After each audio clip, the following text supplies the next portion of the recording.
Kwa uhuru ya kujieleza na uhuru ya kufanya expression, sisi kama idara, kazi yetu ni kulinda haki za binadamu wote, ikiwa pamoja na wanafunzi wetu wakiwa na uhuru ya kujieleza na uhuru ya masomo na uhuru ya kusomeshwa kama wanafunzi wetu.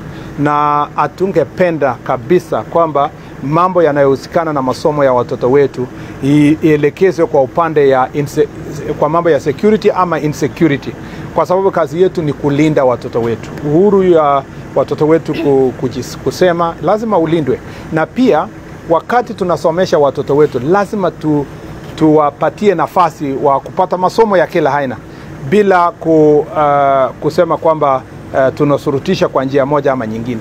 Lakini pia tuko na jukumu kama wazazi na kama serikali kuhakikisha masomo yenye inafanyika shuleni sio ile yenye inaleta watoto wetu katikati ya wanasiasa. Kufika kwamba imefika mahali ambapo jiulize kama Mkenya, inawezekanaje kwamba mwanaharakati wa siasa ndio sasa ni mwalimu mkuu mwenye anaandikia wanafunzi mambo ambayo yanasema na anatumia wanafunzi kusema mambo ya kisiasa? Jameni, ni kwa sababu hata kama unadharau serikali kiasi gani ama unadharau shule kiasi gani, tunajua ya kwamba wanafunzi wetu wako na walimu, na ingebidi sisi wanasiasa, wale wote ambao wanafanya siasa, tunawaomba muachie walimu wafanye kazi yao. Tuwaje kutumia watoto wetu kufanya siasa. Mpaka imefika wakati ambapo mtu mwenye kabisa tunajua ako mrengo fulani ya kisiasa, yeye ndio mwalimu mkuu ya mambo ya kuendeleza siasa kupitia wanafunzi. Ningeomba kwa heshima ya kwamba tutofautishe mambo yetu ya siasa na mambo ya shule. Wacha walimu waangalie content ambayo wanafunza watoto wetu.